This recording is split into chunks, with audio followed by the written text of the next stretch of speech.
ত্যাগ, ভালোবাসা আর মানবতার বার্তা নিয়ে সারা দেশে উদযাপন করা হচ্ছে ঈদুল আজহা। খোলা ময়দান আর মসজিদে ঈদ জামাতে দেশ ও জাতির জন্য দোয়া করা হয়। কিশোরগঞ্জের ঐতিহাসিক শোলাকিয়া ময়দানে বিশাল ঈদ জামাতের সময় নামে তুমুল বৃষ্টি। বৃষ্টি উপেক্ষা করে আল্লাহর দরবারে মোনাজাতে অংশ নেন হাজার হাজার মুসল্লি। বড় ঈদ জামাত হয়েছে দিনাজপুরের গোরে শহীদ ময়দানে। বৃষ্টি উপেক্ষা করে মুসল্লিদের অংশগ্রহণে পরিপূর্ণ হয়ে ওঠে কিশোরগঞ্জের ঐতিহ্যবাহী শোলাকিয়া ময়দান। রীতি অনুযায়ী এবারও শর্টগানের ৬টি ফাঁকা গুলি ছুড়ে সকাল ৯টায় ঈদের প্রধান জামাত অনুষ্ঠিত হয়। নামাজ শেষে মুসল্লিরা একে অপরের সাথে শুভেচ্ছা বিনিময় করেন। আমি গফরগাঁওতে আসছি শোলাকিয়া মাঠে নামাজ পড়ার জন্য। আমার খুব ভালো লাগে সবাই মিলে নামাজ পড়তে।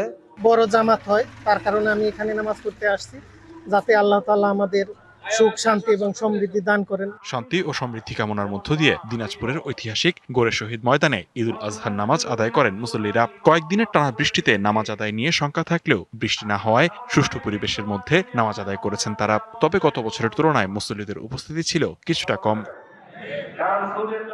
চট্টগ্রামের জমিয়তুল ফালা জাতীয় ঈদগাহ ময়দানে ঈদের প্রথম ও প্রধান জামাত হয় সকাল 7টায়। এতে বিভিন্ন রাজনৈতিক দলের নেতাকর্মীরা অংশ নেন। এছাড়া নগরীর 41টি ওয়ার্ডে সিটি কর্পোরেশনের উদ্যোগে শতাধিক ঈদের জামাত হয়। আমাদের সমস্ত অমানবিকতা, পাশবিকতা, আমাদের হিংসা বিদ্বেষ সব ভুলে গিয়ে আমরা সবাই মিলেমিশে একটি সাম্যের, ঐক্যের, ভ্রাতৃত্বের শহর, সমাজ, রাষ্ট্র আমরা প্রতিষ্ঠা করতে চাই। আনুগত্য ও মানবতার বার্তা নিয়ে বরিশালে উদযাপিত হয় পবিত্র ঈদুল আজহা। রাজনৈতিক নেতা থেকে বিভিন্ন শ্রেণী পেশার মানুষ অংশ নেন ঈদ জামাতে। কার কাছে শিখলাম? এই যে রাধুনী রেডিমিক্স গরুর মাংসের মশলা। গরু রান্নায় গুরু হওয়া কোনো ব্যাপারই না।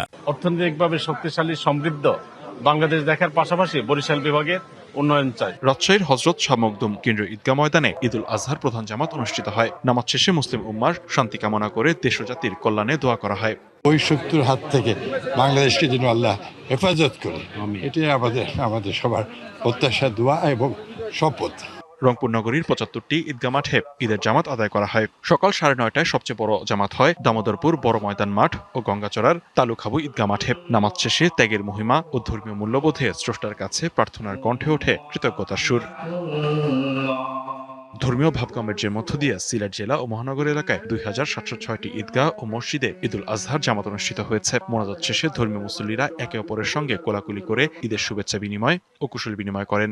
আল্লাহ তাআলা যেন আমাদেরকে এই পশু কুরবানির মধ্য দিয়ে যেন আমাদের মন থেকে সব ধরনের পশুত্ব যেন নিপাত যায়।